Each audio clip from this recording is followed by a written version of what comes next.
Salut, ici Jean-Marie Lapointe. Bienvenue à l'émission Porte-parole sur les ondes de Canal M.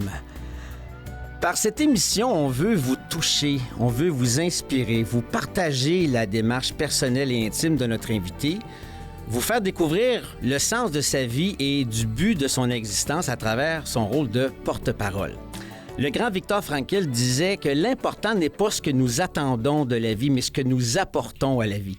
Au lieu de se demander si la vie a un sens, il faut s'imaginer que c'est à nous de donner un sens à la vie à chaque jour et à chaque heure.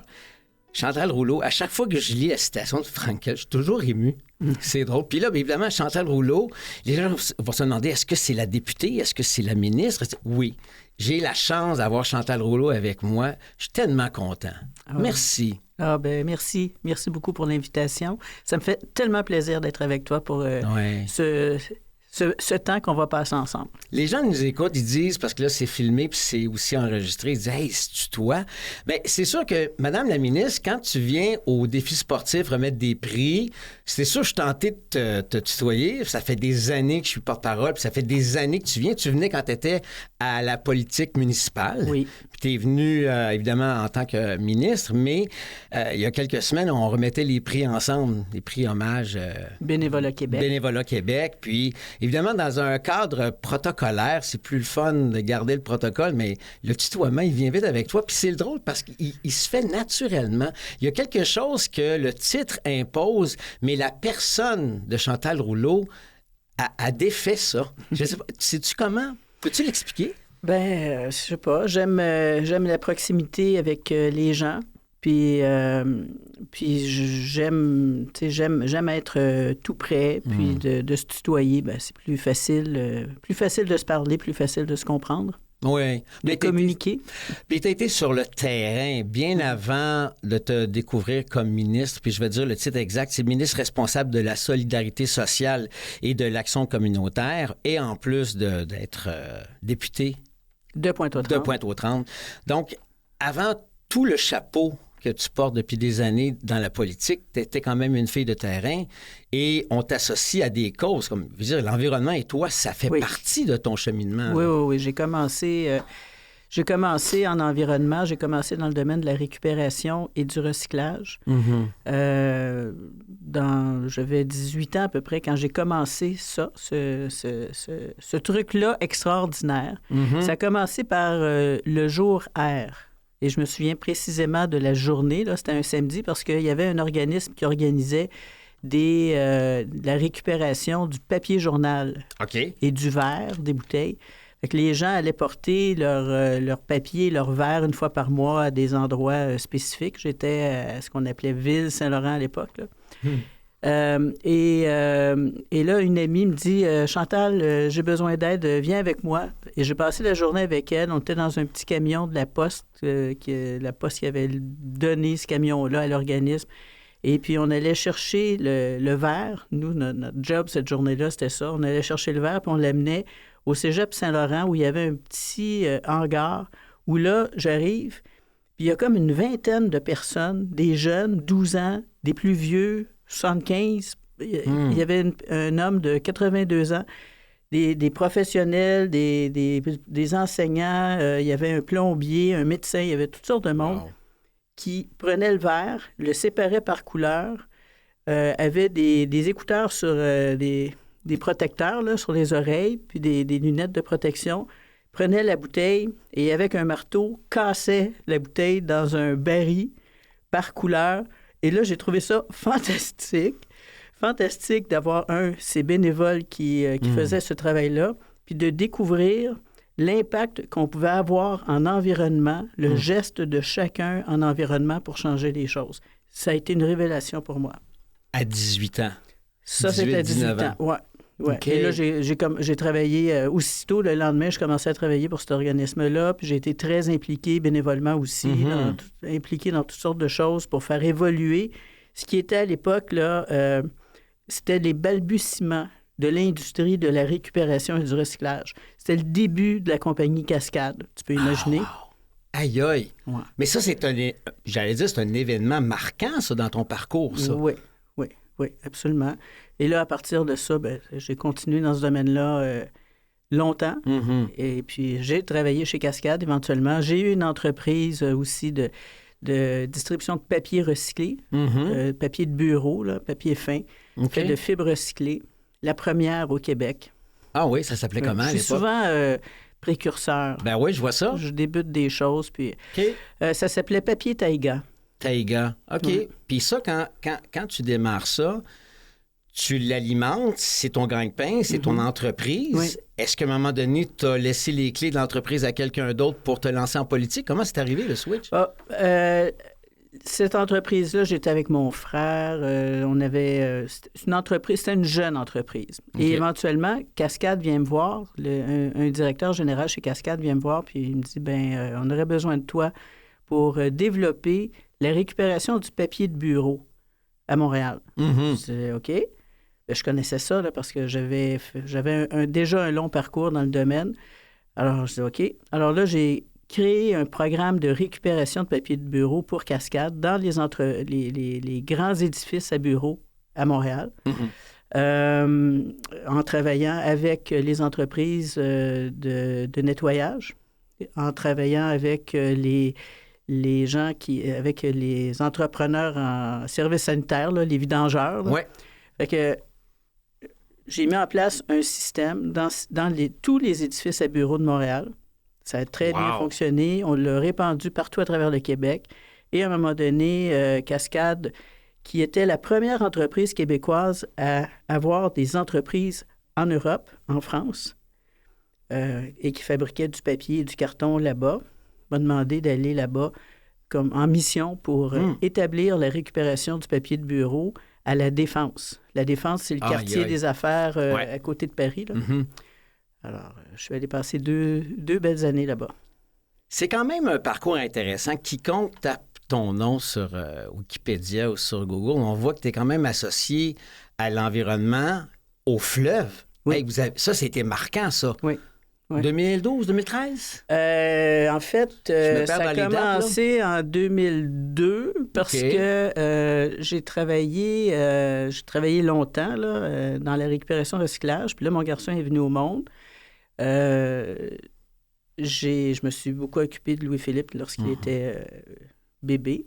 Et puis, à un moment donné, là, il fallait que je reprenne le travail, évidemment. Je voulais plus travailler dans la récupération. J'avais fait le tour du jardin.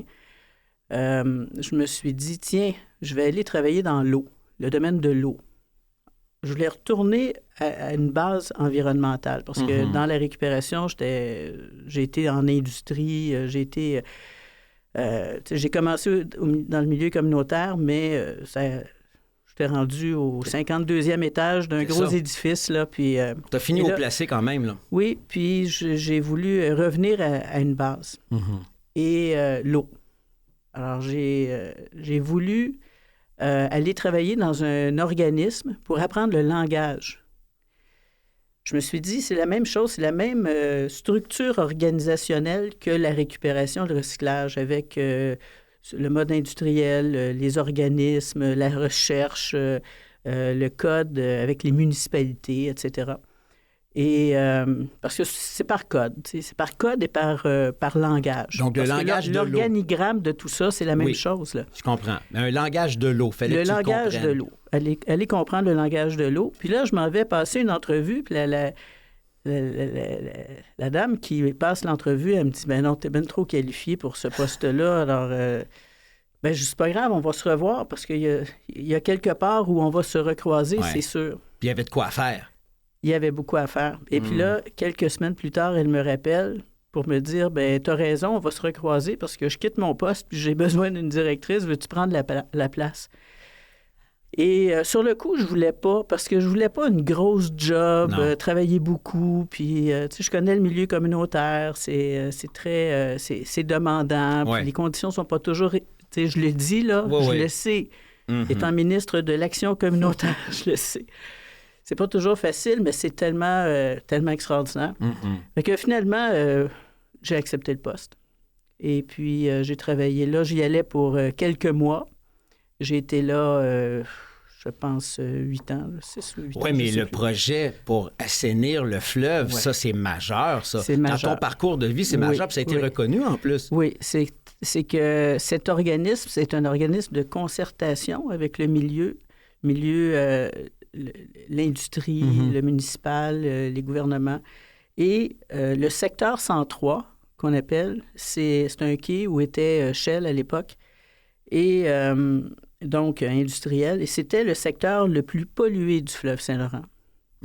Et le travail était de décontaminer ce secteur en impliquant les industries, les municipalités, le port de Montréal, et sans bâton, disons, sans taper sur la tête de personne, par la concertation. Et ça a fonctionné. Les millions étaient investis par les entreprises et on a sorti 54 000 mètres cubes de sédiments contaminés du fleuve, du lit du fleuve. Et ça a permis, ça a été un geste qui a été reconnu par National Geographic. Ouais. On avait gagné un prix pour ça, qu'on est allé chercher avec le président du CA. Mais tout ça, il y a un dénominateur commun qui t'amène à te ramasser en politique, à la fois au départ municipal puis aussi au provincial.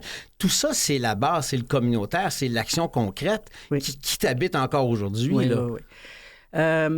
En fait, tout ce cheminement-là, toutes ces actions-là, par rapport au fleuve, par exemple, parce que le fleuve, c'est devenu j'ai un grand amour pour le fleuve, qui est notre source d'énergie, qui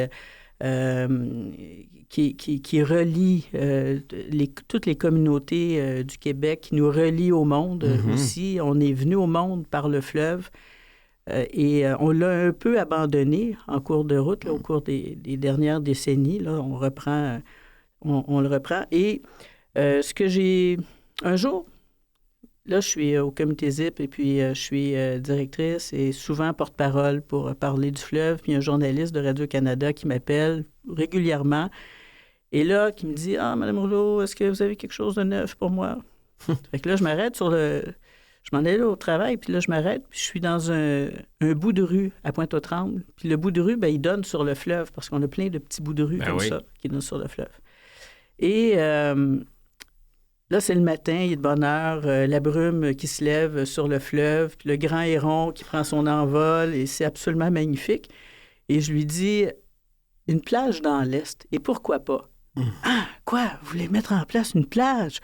Une plage là, avec des palmiers puis du sable? Je dis, ben non, pas des palmiers puis du sable, on est en milieu urbain, alors ça va être un endroit accessible au fleuve, avec une eau de qualité, et on va pouvoir s'y baigner dans l'Est. Ce qui était chose, je ne dirais pas le mot impossible parce que ça ne fait pas partie de mon dictionnaire, mais... Mais c'était pas envisageable à l'époque. Non, parce qu'on n'investissait jamais dans l'Est de Montréal. On investissait dans l'Ouest parce que c'était plus facile, puis c'était plus riche, mais pas dans l'Est parce que c'était plus pauvre, plus pollué, plus compliqué, et puis tout. Et là, j'ai beaucoup appris au niveau des réseaux...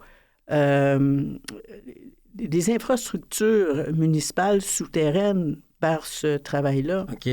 Les réseaux d'eau, d'aqueduc, d'égouts, puis comment ça fonctionne, puis les coliformes fécaux, puis bon.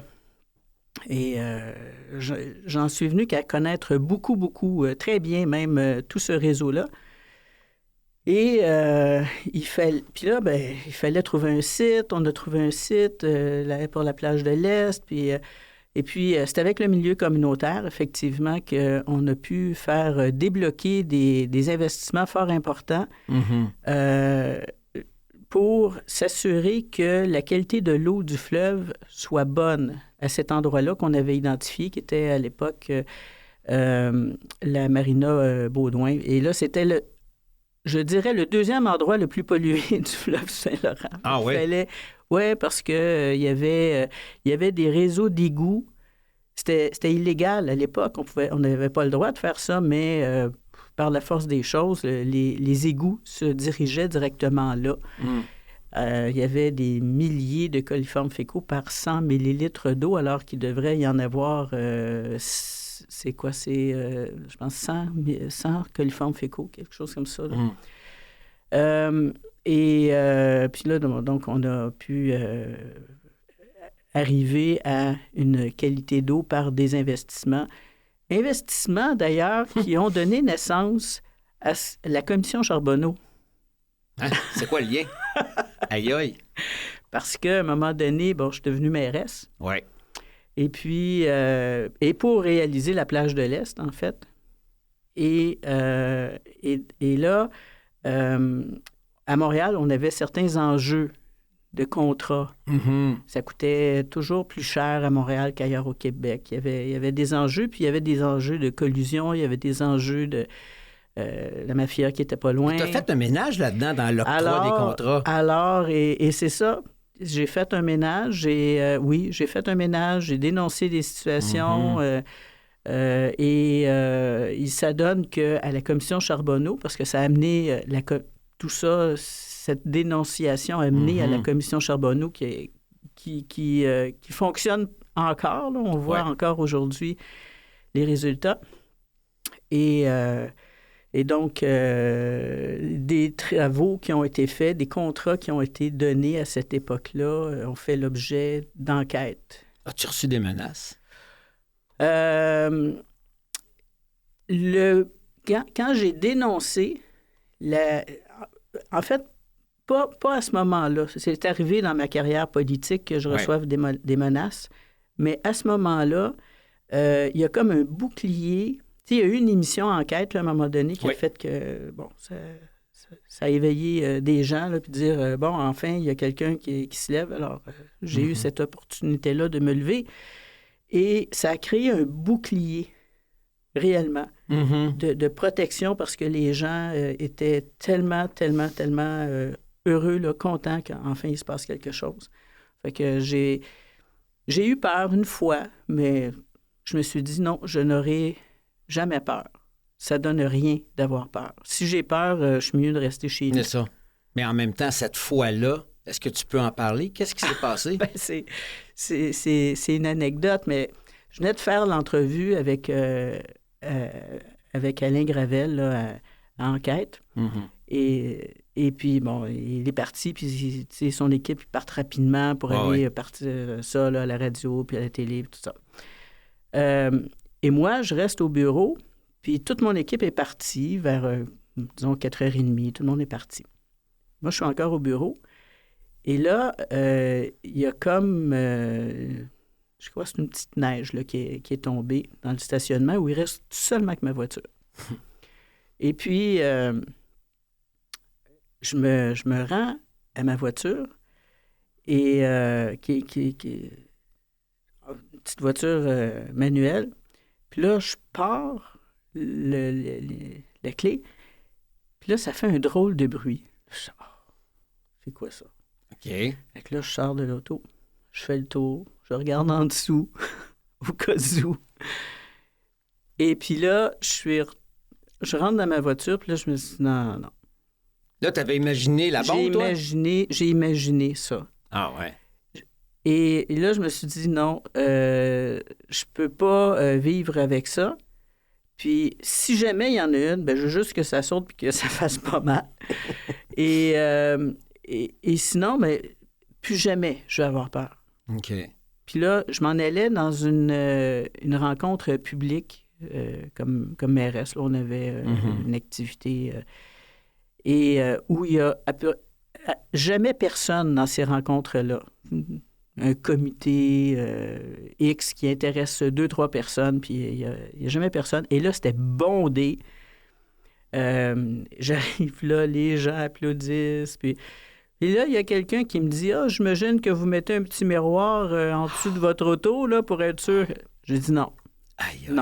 Non, puis on ne parlera plus jamais de ça. Et là, j'en parle là aujourd'hui, mais je ne sais pas quelque chose. C'est une anecdote. Mais tu es déjà maire de Louis-Philippe à ce moment-là. Oui. OK, mais quand tu es maman, je veux dire, tu y penses aussi. Quand tu es toute seule à gérer ta vie, c'est pas si pire, mais... Ça ne te tente pas de sauter sachant qu'il y a un fils qui va t'attendre, là. C'est sûr, sûr. Alors là, j'ai fait comme une petite prière intérieure là, pour toutes les personnes que j'aime le plus au monde. Louis-Philippe, ma conjointe, puis ma mère, frère, sœur, mon père, qui était toujours vivant à ce moment-là. Puis... T'as tourné la clé? J'ai tourné la clé, puis l'auto est partie. Dieu merci. Mais si tu parles de ta famille, tu parles de tes racines, est-ce que tu sais vraiment que dans ton enfance, il y a quelque chose qui se place pour que tu deviennes une politicienne plus tard? J'ai toujours été politisée. J'ai toujours aimé parler de politique. J'aimais beaucoup la littérature aussi. Je suivais ça, puis j'ai toujours été pour la justice. Mm-hmm. Alors, petite, plus jeune, j'étais souvent chef d'équipe. Il y avait moi puis mon voisin, là, on était les deux chefs d'équipe quand on jouait à la balle ou au cow-boy ou etc. Là. Et lui, il choisissait tout le temps les meilleurs. Puis moi, souvent, je prenais les personnes les plus jeunes, un peu plus faibles, qui avaient plus peur de la balle ou tout ça. Puis je dis, non, on va se trouver une stratégie, puis on va gagner quand même. On va trouver une façon de faire. Alors, OK. Et puis tout ça, puis la politique, ben c'est la façon. En fait, j'ai eu une vie professionnelle jusqu'à maintenant assez bien remplie. J'ai fait plein de choses. Qui m'ont rapporté beaucoup là, en termes de connaissances, façon de faire, mais tout ça m'a amené à la politique. Il y en a qui disent « Moi, je veux être politicien dans la vie. Moi, j'ai étudié pour aller dans ce domaine-là. » C'est pas ça que j'ai fait. Mais ça m'a amené à la politique parce que j'ai eu des... Si je voulais réaliser, puis c'est Louise Arel qui me dit à un moment donné, il y avait le projet de la plage de l'Est, elle m'a dit « Si tu veux réaliser la plage de l'Est, tu peux le faire comme mairesse d'arrondissement. OK, je vais devenir mairesse d'arrondissement. Alors, je suis devenue mairesse d'arrondissement. OK, mais là, il y a du pouvoir comme mairesse dans l'arrondissement, mais tu en as aussi comme ministre, comme député. Oui, puis de mairesse d'arrondissement, j'ai été au comité exécutif de la Ville de Montréal. Et puis là, maintenant, puis l'Est de Montréal, pour moi, c'est important. Bien, tout le Québec est important, la métropole, la région, bon, tout ça, c'est important, mais le redéveloppement de l'Est de Montréal, pour moi, c'est primordial. Et quand j'ai quitté le milieu municipal pour aller vers Québec, c'était pour aller chercher des outils supplémentaires pour faire plus, pour avoir plus de moyens encore pour... continuer ce travail-là. Alors, dans le premier mandat, j'ai été ministre de la Métropole, délégué au transport. J'ai pu redévelopper la stratégie maritime du Québec, y intégrer les navettes fluviales qui repartent, là. C'est des mandats extraordinaires, autant celui que tu fais présentement. Oui. Au niveau qui est extraordinaire en ce moment-là. Oui, tu sais, au niveau de toute l'action humanitaire, communautaire, c'est extraordinaire, mais il y a du pouvoir là et j'ai l'impression que tu y replonges tes racines dans d'où tu viens. Tu sais, tu pars de la base. Là. Je me rappelle l'exemple de tes casseurs de vitres. C'est ça aussi. Puis les prix que tu remets à chaque année. C'est extraordinaire. On est ensemble depuis 2 ans. Les beaux êtres humains qu'on rencontre. Ça, il y a quelque chose qui est enrichissant de remettre un prix à des bénévoles qui s'engagent à chaque année. 40 bénévoles qui sont choisis, qui sont sélectionnés à travers quelques centaines qu'on nous propose sur les 2,3 millions qu'on a au Québec de bénévoles qui sont engagés régulièrement. Et c'est plus que ça encore parce que c'est au-delà de 5 millions de personnes qui font du bénévolat une fois de temps en temps. Mais il y en a 2,3 millions là, qui sont engagés. Là. Moi, le mardi puis le jeudi matin, là, je vais dans tel organisme ou je vais à la banque alimentaire ou je vais... je coach des jeunes au soccer ou... ça s'appelle du bénévolat. Et ça s'appelle l'amour qui nous habite quand on devient bénévole. Et c'est ce que je retiens et ce que beaucoup de gens ont retenu de ton mot qui venait du cœur. Tu sais, c'est cette qualité humaine qu'est l'amour. Sans ça, ça se fait pas. Mais... sans amour, il n'y a pas non plus de politiciens puis de politiciennes. Je veux dire, si tu veux changer l'humanité puis voyons grand, c'est que ça prend un grand cœur aussi. Ça prend un cœur rempli d'amour. Là. C'est certain. Puis de tous les collègues que j'ai connus depuis le tout début, des personnes engagées en politique, il y a toujours ça, là. Toujours cet aspect-là, parce que tu as ton rôle comme député, comme conseiller municipal, comme maire, comme ministre, comme premier ministre, mais il y a ce rôle-là, mais il y a aussi le quotidien avec les gens, le pourquoi tu le fais. Ouais. Puis c'est clair, tu sais, le ministre des Finances, là, quand il se lève le matin, là, il pense évidemment pour l'ensemble du Québec, comment faire grandir l'économie du Québec, là, puis contrôler les coûts, etc. Mais il pense aussi à chacun des Québécois. Il pense aux personnes qui, si je pose tel geste, est-ce que ça va avoir un impact? Quel type d'impact ça va avoir? Combien de personnes je risque de toucher, puis jusqu'où ça peut aller, là? Il y pense à ça. Comme à l'éducation, comme à l'environnement. Tu sais, tous mes collègues, là, et les députés aussi. Et on a notre rôle à Québec. On est là 3 ou 4 jours, là, dépendamment, à Québec. Et le reste du temps, on est dans nos circonscriptions, dans nos comtés. Et là, on est avec les gens. On va au souper des Chevaliers de Colomb. On va au petit déjeuner de la Chambre de commerce qui organise tel truc pour honorer quelqu'un ou pour discuter d'un sujet ou aller à la lecture d'une poésie quelque part. On le fait, on est là. Parce qu'il y a ça, là, il y a cet élément-là essentiel qui s'appelle l'amour. Et que tu veux reconnaître, encourager en remettant des prix dans Hommage Bénévolat Québec. Mais si tu parles d'amour, il faut absolument parler de ton fils, Louis-Philippe. Puis, tu sais, pour ceux et celles qui ont entendu récemment l'entrevue que tu as offerte généreusement avec ton fils à Pénélope McQuaid, qui est une grande amie. Hein? Ça fait plus de 30 ans qu'on est des grands amis. Puis quand j'ai écouté ça... d'ailleurs.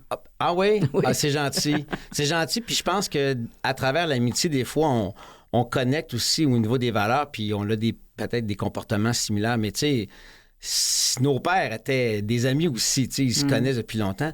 Mais effectivement, tu parlais d'amour et on le sent, cet amour-là, puis l'admiration mutuelle entre ton fils et toi, Louis-Philippe et toi. Puis Louis-Philippe, c'est un joueur de football. Puis moi, je me rappelle, j'ai joué au football et ma mère était pas capable de me voir jouer au football. Elle avait peur que je me casse la gueule. Elle était fière que je joue au football. Mais toi, quand tu es sur les lignes de côté puis tu vois ton fils, c'est un sport violent, c'est un sport de contact. Y a-tu quelque chose dans ton ventre qui vient te chercher quand Louis-Philippe est impliqué dans une collision puis il y a une espèce de plaquage? Tu vois, en fin de semaine, je suis allé à Waterloo. C'était le match là, des étoiles universitaires, là, Est-Ouest. Là. Pas un excellent match en fin de semaine, d'ailleurs, non. Mais c'est l'occasion pour les joueurs de se mettre en valeur parce qu'il y a des gens qui sont là pour éventuellement les repérer pour aller vers la Ligue nationale. Puis il y a des joueurs qui ont été blessés. Fait que ça, c'est triste, là. C'est dommage. Puis il y a 2 de ses coéquipiers qui ont d'ailleurs qui sont des carabins avec lui, qui ont été blessés. Puis le soir, on a soupé ensemble. Puis beaucoup d'empathie. Mais ils se relèvent, puis ils veulent continuer parce que c'est quand même des jeunes qui sont extrêmement en forme. Oui. Ils sont c'est vrai que le football, il y a des moments là, qui peuvent être très violents, mais c'est aussi un sport d'équipe incroyable. Quand tout le monde joue ce qu'il a à faire, joue son jeu, ça fonctionne, ça va bien, puis et ils sont là pour se protéger aussi. Là. Chacun a son rôle. Alors... Est-ce qu'on reconnaît ça dans la politique? On connaît ça, oui, on voit ça. Oui, ça peut être violent parfois, la politique.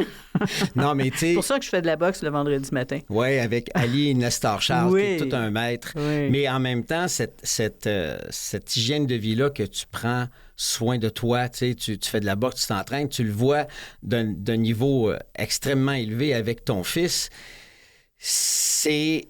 Je trouve ça le fun de voir, parce que pour avoir joué au football pendant 5-6 ans, il y a des racines de ma vie actuelle à presque 60 ans avec lesquelles je connecte, qui viennent de mon secondaire puis de mon cégep. Donc, ça nous suit toute notre vie. Oui. Qu'on gagne notre vie ou pas dans le sport, Il y a des leçons de vie extraordinaires dans les sports d'équipe comme ça. Bien, absolument. Puis c'est des choses qu'on voit aussi. Par exemple, et c'est ce que je disais aux garçons en fin de semaine, que ce qu'ils font aujourd'hui, là, ça va avoir des répercussions dans leur vie plus tard.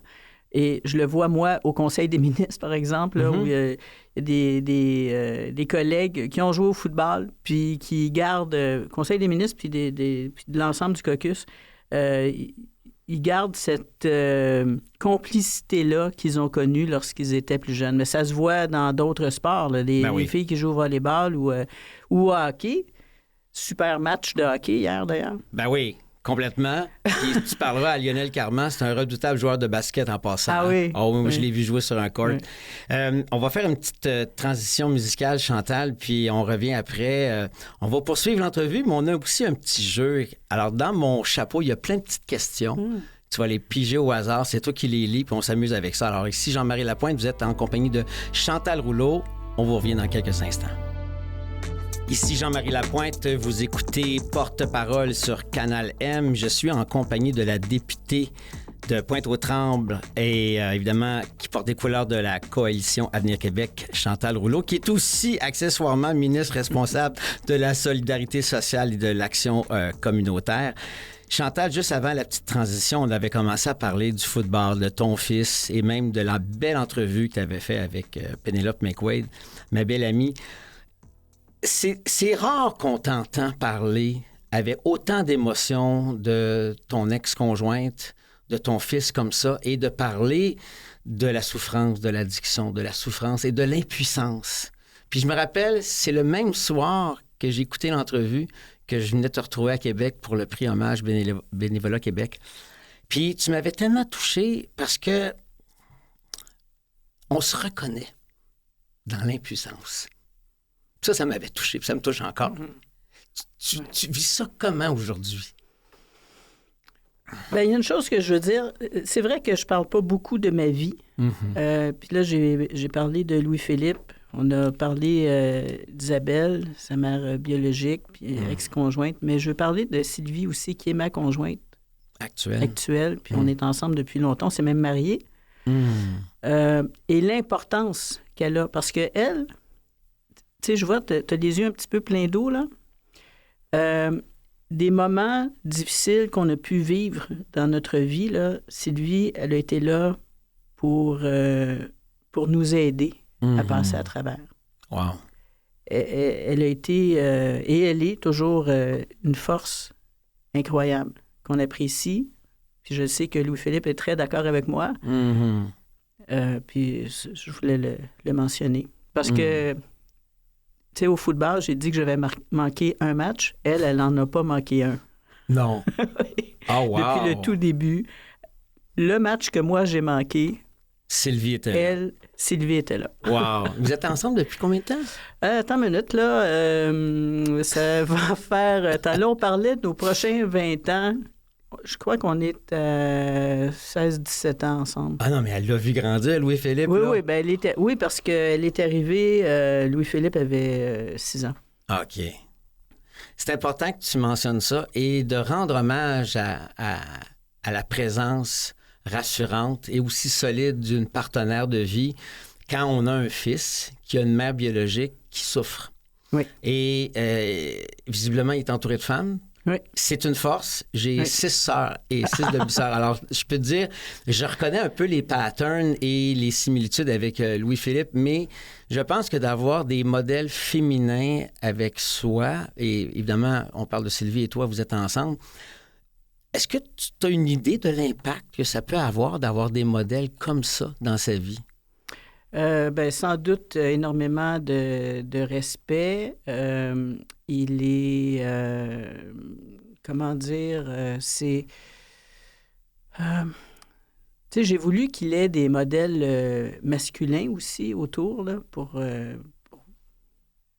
faire... Pour compléter. Oui, pour venir compléter. Mm-hmm. Mais ça lui a pas... C'est pas quelque chose qui lui manque, là, d'être avec des femmes. On est 2 femmes assez fortes, là. Sylvie, c'est une femme de tête et moi, parfois, j'ai la tête dure aussi. Alors, Je pense beaucoup de respect et l'égalité. Parfois, puis ça, c'est quelque chose qu'on voit malheureusement, là, qui grandit un petit peu. Les femmes se battent tout le temps pour l'égalité. Ouais. Ça ne fait que 85 ans que les femmes ont le droit de vote au Québec. Que 85 ans. Ma mère a 102 ans. Alors, il y a une partie de sa vie où elle n'avait pas le droit de voter. Alors, c'est une lutte constante de se faire respecter puis d'avoir les mêmes prérogatives. Alors, je pense que Louis-Philippe, lui, comprend ça. On peut bien avoir une équipe féminine qui s'appelle Victoire. Oui. Puis c'est symbolique, hein? Oui, c'est symbolique. Puis c'est tellement beau à entendre les gens scander « Go Victoire » où aller, là. Oui. Ça dépend ce qu'on choisit, mais « Go Victoire, go », là, c'est hier soir en particulier. Écoute... Pour la fête des mères, en plus. En plus, quel beau cadeau.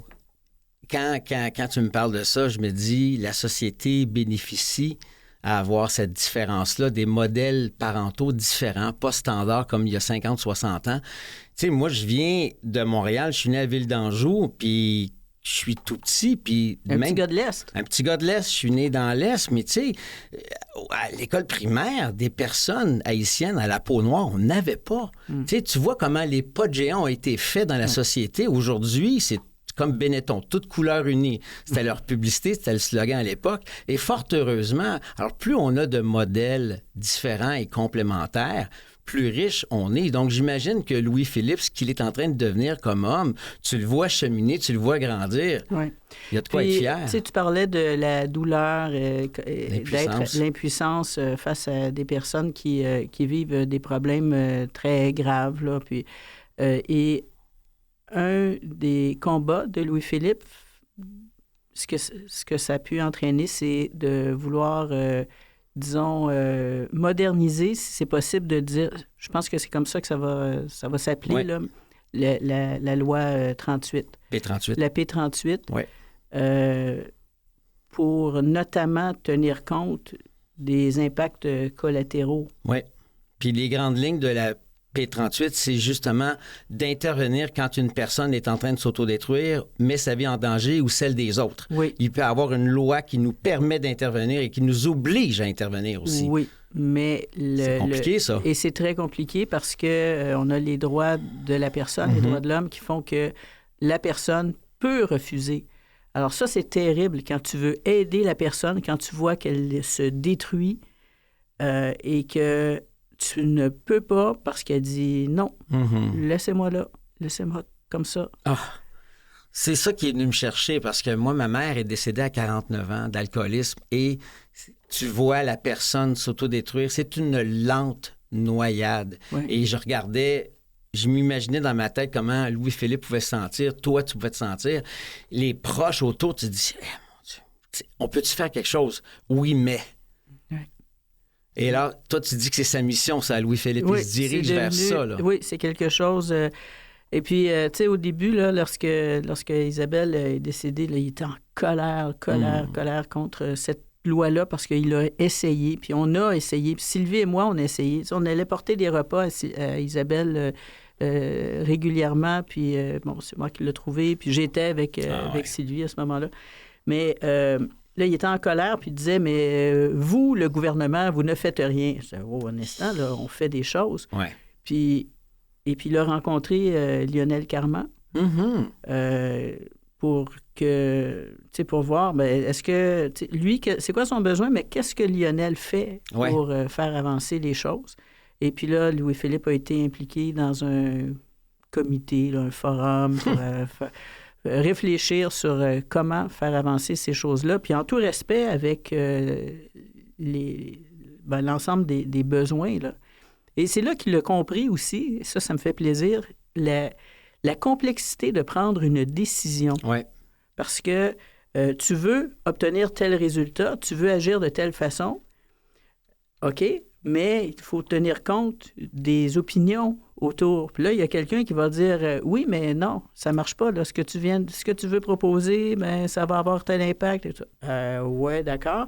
Et puis là, ben, tu essaies d'ajuster. Puis là, il y a quelqu'un d'autre qui va venir de l'autre côté pour dire non, non, là, il faut aller dans cette direction-là parce que.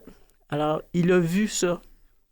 Donc, il se dirige tranquillement, pas vite, peut-être pour suivre les traces de sa mère, quelque part en politique. Le verrais-tu? Ben, ça se pourrait, mais il va être certainement, il va être de la trempe de décideur. Wow. Alors, je ne sais pas à quel niveau il va être. Okay. Là, actuellement, il travaille beaucoup avec ma conjointe dans le domaine événementiel, artistique. Et c'est quoi ses études actuelles? Actuellement, il est au HEC en leadership organisationnel. OK. Et puis, il n'aimait pas l'école. Et là, quand on parle de persévérance... Ah ouais. C'est tellement, tellement, tellement extraordinaire. Puis c'est par le football que c'est arrivé. Alors, c'est pour ça que j'aime beaucoup le football aussi. Ça l'a raccroché aux études? Oui. Oh, wow. Ben, pour jouer au football, il faut que tu réussisses T'as pas le choix. À l'école. Sinon... Et pour entrer à l'université, ben, il fallait qu'il y ait les notes minimum au cégep. Il est rentré par la peau des fesses, je dirais. Il a fait un premier certificat en cinéma, communication. OK. Et puis là, ben, il a vu quelque chose au HEC, là, le leadership organisationnel. Ça l'intéressait. Il a été accepté, puis il est en train de terminer ce certificat-là, puis là, il va continuer dans ce domaine-là. Ça va être un décideur, je suis sûr. Bravo. Il dit, moi, je vais être un boss dans la vie. C'est ça, hein? Ben là, il y a des papiers modèles. Écoute, Chantal, tu sais que notre émission, ça s'appelle Porte-parole, et à la deuxième portion de l'émission, j'ai un chapeau dans lequel, puis le chapeau d'ailleurs, tu vas reconnaître le logo du défi sportif. Alors, j'ai plein de questions et le plaisir de cet épisode-là ou de cette émission-là, c'est notre invité qui pige. Ah. Donc, tu piges la question, tu la lis à voix haute, puis on y va pendant un petit 15 minutes facile. là. OK. Bon. Alors, si tu savais que tu allais mourir subitement dans 1 an, changerais-tu quelque chose à ton style de vie? Pourquoi? Bon. Moi, j'aime ma vie. J'aime les gens avec qui je suis. Si je savais que j'étais pour mourir, je me dépêcherais à... Je mettrais encore plus d'emphase à réaliser ce que je veux faire, là, tout de suite. Et, dans ton mandat comme ministre ou comme femme? Je pense que comme ministre, je continuerais encore un peu, là, avec... Mettons que l'énergie est jusqu'au bout, là. Ouais. Je pourrais continuer encore, parce qu'il me manque un petit bout à faire là, dans ce que je veux réaliser dans mon mandat. Alors, je voudrais terminer ça. Et puis, je partirais sans doute en voyage, probablement, avec Sylvie. Est-ce que tu nommes qu'est-ce qui te reste à compléter pour que tu sois satisfaite comme ministre? Bien, comme ministre, quand j'ai été nommée, le premier ministre nous a demandé quelles sont vos 3 priorités. Alors, ma première priorité, c'était de déposer un nouveau plan de lutte à la pauvreté et à l'exclusion sociale, ce que j'ai fait en juin dernier. Bravo. Deuxième, c'était de moderniser le régime d'assistance sociale, ce qui n'avait pas été fait depuis 20 ans. C'est fait. Ouais. Troisième, c'est de déposer une loi cadre en action communautaire qui permettrait, en fait, j'ai des objectifs dans cette loi-là, notamment travailler au niveau du financement. Je ne veux pas dire que je rajoute du financement, mais je m'organiserai pour que le financement soit plus conséquent, la reddition de comptes et faire en sorte que les organismes puissent répondre aux appels d'offres du gouvernement. OK. Donc, parce que c'est pas toujours possible. Et puis, c'est ce que tu es en train de placer. Oui, c'est ce que je suis en train de faire. OK. J'aimerais ça... 2 sur 3. C'est pas pire. Deuxième question. Quelle est la plus belle phrase que tu as entendue de toute ta vie? Non, rien de rien, je ne regrette rien. Édith Piaf, ça, qui l'a chanté. Mais qui avait écrit les paroles de cette chanson-là? J'essaie de me souvenir. Est-ce que c'est... Je me souviens plus. Eddie? Qui a écrit les chansons? En tout cas, je sais que si Mathieu, notre technicien, metteur en ondes de l'autre côté, il a le temps de checker ça, tu regarderas ça, Mathieu, non, rien de rien, qui a écrit les paroles de cette chanson, puis il va nous le dire. Charles Dumont. Charles Dumont. Ah, merci. Oui. Yes. Et Michel Vauquer aux paroles. Tu aurais fait quoi en deuxième choix de carrière si tu ne faisais pas le travail actuel? On y a un peu répondu parce que tu t'es lancé quand même comme femme d'affaires, entrepreneur. Oui. Mais un autre choix, là, un concret, là, y a-tu un métier qui t'allume? Là, tu dis, moi, j'aurais fait ça comme plan B. Quand j'étais petite, je voulais être vétérinaire. OK. Et vidangeur. OK. Mais je l'ai presque fait. En récupération, je l'ai fait parce que j'ai été... mon premier emploi, c'est travailleuse à la collecte. Puis quand j'étais petite, j'avais 4 ans, puis quand les vidangeurs passaient, je m'installais dans l'escalier là, du balcon sur le coin de la maison, puis je voyais les vidangeurs prendre la poubelle là, d'une main, là, puis vider ça dans le camion à benne, puis je trouvais ça magnifique. Et puis là, il m'envoyait la main, puis je lui envoyais la main. Puis un jour, comme travailleuse à la collecte, à récupérer le papier journal, je prends le sac de papier journal, puis je le lance dans le camion, puis il y a une petite fille qui est dans les marches du balcon et qui me regarde, puis qui m'envoie la main, puis je lui envoie la main. Ah. Bon, voilà. C'est cute, ça. Ouais. Wow. Ouais. C'est bon. Vétérinaire et vidangeur, pareil. J'ai jamais entendu ça Mais j'aime ici. bien la politique aussi. Là. Oui, bien là. Mais la politique est venue à toi quelque part. Oui. J'ai pas choisi tant que ça. J'avais Louise Arel et Francine Lalonde dans ma cuisine. Là. Les deux me disaient, bon, là, Chantal, faut... C'est à ton tour? Oui, c'est à ton tour. Francine, qui était une très bonne amie, que j'adorais. Louise Arel, que je respecte énormément aussi. Puis, bon, voilà. C'est ce qui a fait que je suis entré en politique. Le métier que tu as choisi de faire est-il devenu ce que tu pensais qu'il serait? Oui. Attends une minute. Mais tu sais, le fantasme, là, quand tu regardes, OK, un jour, je serai politicienne. Puis là, tu as une image mentale de qu'est-ce que c'est être un député, une députée, une ministre. Tu l'es, là. C'est ça. Est-ce que ça ressemble à ce que tu avais comme concept? Oui. OK. Oui. Ce que... Moi, j'aime pas la ligne de parti. Tu sais, il y a beaucoup de gens qui vont dire ça, là, qui veulent entrer en politique puis qui disent la ligne de parti. J'aime pas, sauf là où je suis actuellement, là, avec François Legault, avec l'équipe, parce que c'est une coalition, coalition Avenir Québec, avec des gens de tout horizon, de toute pensée politique qui sont ensemble, puis on fait avancer les choses ensemble, puis on discute. OK. Et ça, j'aime ça. Quand on m'impose une pensée et une direction, j'aime moins ça. Tu vas ruer? Oui. OK. Alors, tu l'as dit tantôt, tu avais une tête dure. Oui, j'ai la tête dure, puis je peux m'obstiner, puis je peux... oui. OK. Ouais. C'est bon signe, ça. Mais je pense qu'il faut ça aussi dans la vie. Mais tu parlais des femmes tantôt qui, 80 ans passés, ne pouvaient même pas voter. Non. Imagines-tu? Oui.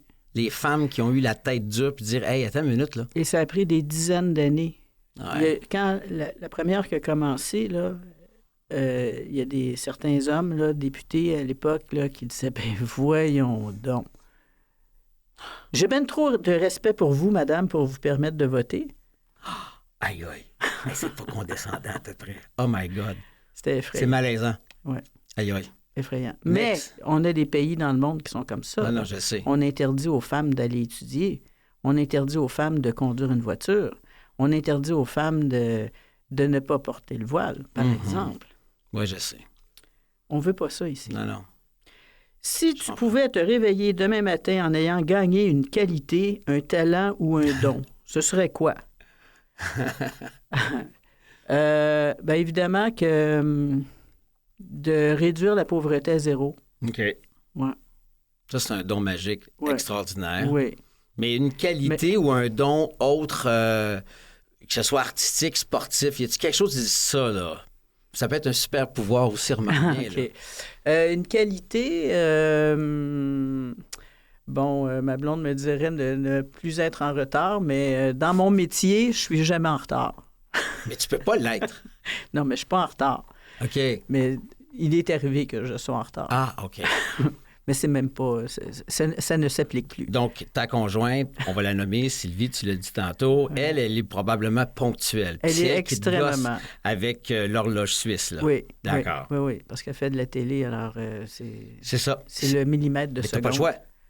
En télé. Quand t'es en Mais en ondes. politique, il faut que tu sois un petit peu en retard. Pas trop, mais Il un faut? peu. Ben, Comment ça, il faut? c'est parce que à un moment donné, quand j'ai commencé comme mairesse, j'ai à mon agenda d'aller au souper de tel... Il faut que je sois là à 5 heures. Bon, d'accord. Fait que je me rends pour 5 heures. Mais là, les gens sont en train d'enlever leur manteau au vestiaire. Il n'y a personne dans la salle. Ils sont pas prêts. Mais non. C'est ça. je comprends. Alors, je peux pas être là à 5 heures. Ben non, puis Faut que surtout, j'aille- tu peux pas rester 3 heures des fois. Dans la même non. soirée, tu as 3 engagements. Oui, Donc, si tu es là à 5 heures, puis le 3/4 des gens est même pas prêt, c'est ça. Ben non, je Alors, c'est comprends. pas 5 heures. t'as raison. Non, je comprends, c'est négociable. Alors, c'est pour ça aussi qu'on Ouais. a quelqu'un qui s'occupe de l'agenda. Oui. Et que lorsque on fait affaire ensemble pour la première fois, parce que des fois, les personnes Ben ouais. changent, j'explique les choses. C'est très bien. Autre question? Autre question. Quelle est la chose pour laquelle tu es la plus reconnaissante dans la vie? Je dirais... Regarde, ça va tourner autour de l'amour encore. Mhm. Parce que je suis choyée. Dans ma famille, j'ai eu beaucoup d'amour. On a eu beaucoup de chicanes, mais on a eu beaucoup d'amour. Mhm. J'ai une famille qu'on a constituée qui est extraordinaire, qui est remplie d'amour. J'ai des amis extraordinaires. J'ai des collègues extraordinaires. C'est l'amour. C'est vrai, hein? Ouais. Et que c'est beau. C'est ça, la reconnaissance de l'amour dans ta vie, Ouais. qui te rend heureuse. Oui, le Wow. plus important. C'est vrai que c'est important. Oui. En deuxième, la santé, hein, pour pouvoir apprécier tout ça. T'es en oui. santé? Oui, Ça va je bien? suis en Touche du santé. bois. Oui. On oui. a le temps encore d'une autre question. J'ai pas vu le temps. Ah oui, on a encore un petit 5 minutes. C'est bon. Il y a bien des questions que les invités n'ont jamais posées encore, hein, parce qu'il y a une centaine de questions dans le chapeau. Il y a des affaires que j'ai jamais entendues. C'est vraiment le fun. Oui, oui. Si tu étais sur le point de mourir... et que Encore? Attends une minute, c'est pas la même tout à fait. Ah. Si tu étais sur le point de mourir et que tu avais la possibilité de faire un seul appel téléphonique, Ah. qui appellerais-tu? Tu lui dirais quoi? Et qu'attends-tu pour le faire?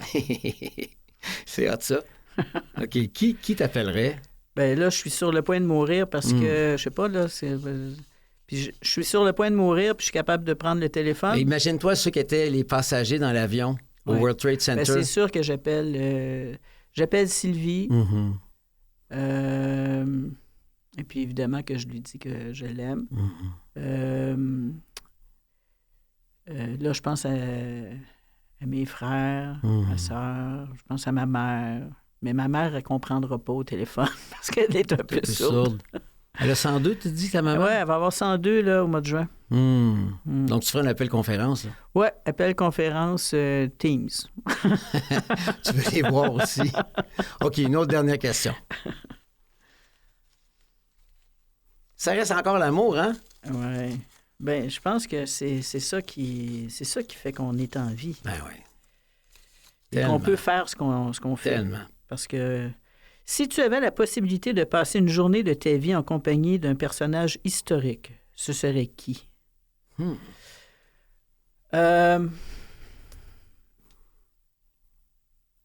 J'aimerais ça repasser du temps avec Francine Lalonde. Ah, pourquoi? Ça a été une femme exceptionnelle que j'ai rencontrée dans ma vie. On est devenus amis. On avait des discussions animées, extrêmement enrichissantes. C'était une prof d'histoire. Elle me racontait des... Puis elle a vécu des choses là, extraordinaires là, dans ses mandats.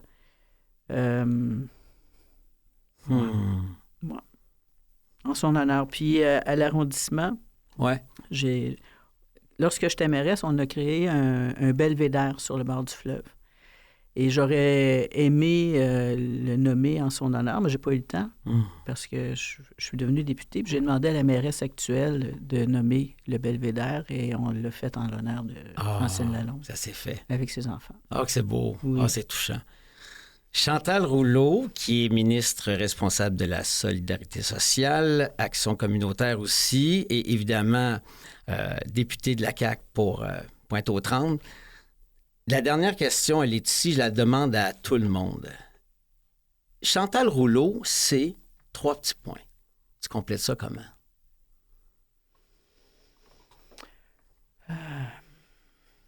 Quelqu'un qui aime se lever le matin pour faire quelque chose de bien dans sa journée.